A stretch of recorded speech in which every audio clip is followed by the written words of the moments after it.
नमस्कार, आप लाइव बिहार देख रहे हैं।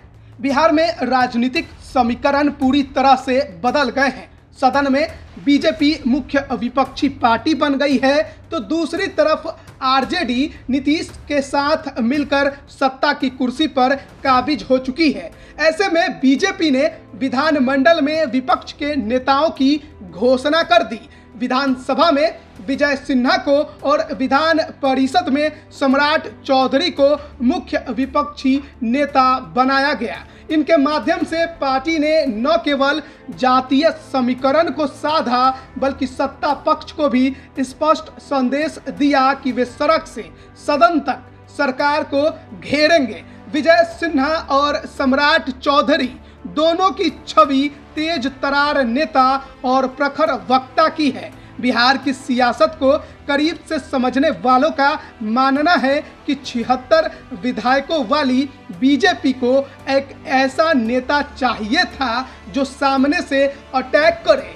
पार्टी की तरफ से 2 डेप्यूटी सीएम बनाए गए थे, लेकिन दोनों के पास फिलहाल इस स्तर की क्षमता नहीं थी कि वे सीएम नीतीश कुमार की आंख में आंख डालकर बात कर सकें। लेकिन विजय सिन्हा ने विधानसभा अध्यक्ष रहते ये कर दिखाया है। इसके अलावा विजय सिन्हा और सम्राट चौधरी एंटी लालू वोट के लिए सबसे परफेक्ट नजर आते हैं। सुशील मोदी के काल से लगातार भूमिहार नेताओं को बीजेपी में साइडलाइन किया जा रहा था। बड़े बड़े फेस जो उभर रहे थे वे सुशील मोदी के काल में दब गए। वो चाहे उपचुनाव में बीजेपी आरजेडी से मात खा चुकी है। ऐसे में सवर्णों में एंटी बीजेपी के लहर को रोकने में विजय सिन्हा का चेहरा अहम साबित होगा। एंटी लालू वोट को हासिल करने में भी ये दोनों फिट बैठते हैं। बीजेपी में पहले से ही कुशवाहा लीडर की कमी थी। नीतीश के लवकुश समीकरण को तोड़ने में सम्राट चौधरी को आगे बढ़ाना अहम साबित होगा। यही कारण है कि पहले इन्हें विधान परिषद भेजा गया था, इसके बाद इन्हें मंत्री बनाया गया और अब विपक्ष के नेता के तौर पर अहम पद भी दे दिया गया है।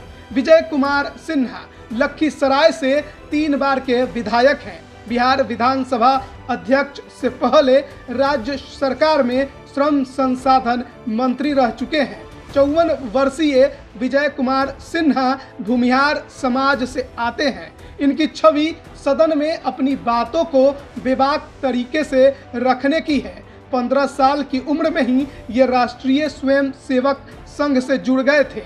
कॉलेज के दिनों में ये छात्र संघ के विभिन्न पदों का प्रतिनिधित्व भी कर चुके हैं। विधानसभा अध्यक्ष रहते सदन में नीतीश कुमार से इनकी जमकर बहस हुई थी, जिसके बाद नीतीश कुमार को विजय सिन्हा से चिढ़ हो गई थी। तब नीतीश कुमार ने बीजेपी के केंद्रीय नेतृत्व से भी इसकी शिकायत की थी। लेकिन अब नीतीश कुमार को जिस नेता से चिढ़ है, बीजेपी ने उन्हीं को सदन में उनके सामने खड़ा कर दिया है। जाहिर सी बात है कि सिन्हा अब और ताकत से सत्ता पक्ष को सदन में घेरेंगे। वहीं सम्राट चौधरी पिछड़ा वर्ग के कुशवाहा जाति से आते हैं। बिहार में ओबीसी समुदाय की एक बड़ी आबादी है। इसमें यादवों और कुर्मी के बाद कुशवाहा समाज की सबसे ज़्यादा भागीदारी है। नीतीश कुमार को जहां कुर्मी का नेता माना जाता है, तो तेजस्वी की पैठ यादवों में है।